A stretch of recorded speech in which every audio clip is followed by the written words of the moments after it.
a.m. on this Sunday, June 11th. Welcome to KPIX 5 this morning. I'm Phil Matier. And I'm Melissa Kane. And investigators are trying to figure out what sparked a fire at 98th Avenue and Interstate 880 in Oakland. It started late last night, destroying a number of trailers and campers, but firefighters were able to contain the flames by about 10 o'clock last night. There are no reports of injuries. And tense moments on a crowded BART platform as smoke fills the station. Cell phone video shows BART riders at the Embarcadero station scrambling up the escalators last night. You can see a cloud of smoke behind them. The San Francisco Fire Department says there was no actual fire, that the smoke was the result of issues with an insulator at the station. A Bay Area high school is backtracking after issuing an ultimatum to a U.S. soldier to cover up his military uniform or no graduation ceremony. 18-year-old Harlan Fletcher wanted to wear his Army dress blues to a graduation ceremony at Liberty High School in Brentwood, but when he showed up, he was denied. Now, they offered him a hat and cloak to wear, but in the Uniform Code of Military Justice, covering a uniform could have made Harlan subject to a court-martial. They said they had extra cap and gown. I said, sorry, I can't do that. That's defacing the uniform. That's against, the uniform policy. And so I said, I'm not going to participate. And I walked away, and then I had a talk with my parents.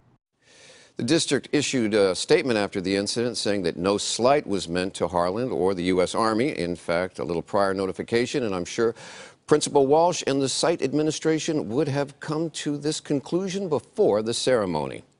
And demonstrators packed the streets in more than 24 cities yesterday, rallying against Islam's strict Sharia law. But in San Jose, they were also met by counter-protesters. Sharia is a set of religious laws, a part of the tradition of Islam. Protesters say that they organized the demonstration in response to an existential threat to American democracy. I'm very concerned that there are places in the United States that there's a push to have Sharia law implemented. And organizers of the counter-demonstration say the protesters' fears are unfounded and their beliefs are bigoted.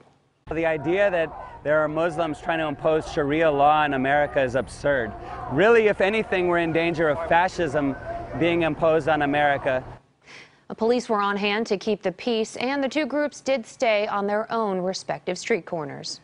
The Contra Costa County District Attorney has admitted to misusing campaign money, and he was detained by state agents as part of a criminal investigation. Mark Peterson was elected District Attorney in 2010. Now the Attorney General is investigating Peterson's financial activities. Agents for the Attorney General served a warrant on Friday, and they did not arrest Peterson, but they did seize his iPhone and iPad, and they searched his office in Martinez. The East Bay Times says the potential charges include embezzlement and perjury. Peterson has admitted he used $66,000 in campaign funds for personal expenses, including travel, hotels, restaurants, and even movie tickets. That admission came after an investigation by the Fair Political Practices Commission. In addition, Peterson is also the target of a separate civil case that could result in his removal from office. A judge may appoint a special prosecutor this week. The clock is ticking to finalize the state budget. Lawmakers are still stuck on a few key issues, including the small matter of how to spend more than $1 billion in new tobacco tax revenue. They have until June 15th to hash out their differences. Meanwhile, California voters appear to be pretty unhappy with the state's new gas tax. It's supposed to raise more than $52 billion to pay for road repairs. A new poll by the Berkeley Institute of Governmental Studies found more than 58% of voters oppose the bill.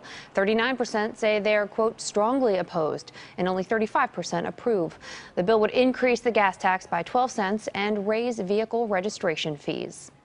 And San Rafael's mayor says that he plans to join mayors across the nation in expressing solidarity with the Paris climate change agreement despite President Trump's decision to pull out of the accord. Mayor Gary Phillips decided to go deep green this week. It's an initiative that would add money to next year's budget to purchase 100% renewable energy. Phillips says he was inspired by the public comments in favor of making the move. And Governor Jerry Brown is back in California after a high-profile trip to China, where he's trying to build a coalition of states and nations to fight climate change. During his 5-day trip to China, the governor signed an agreement with the Chinese government calling for investments and research and development of cleaner technologies. Governor Brown has joined world leaders in forming the Under 2 coalition. The goal is to limit greenhouse gases worldwide. On Friday in San Francisco, he welcomed Germany to the coalition, although state agreements with foreign governments are not legally binding.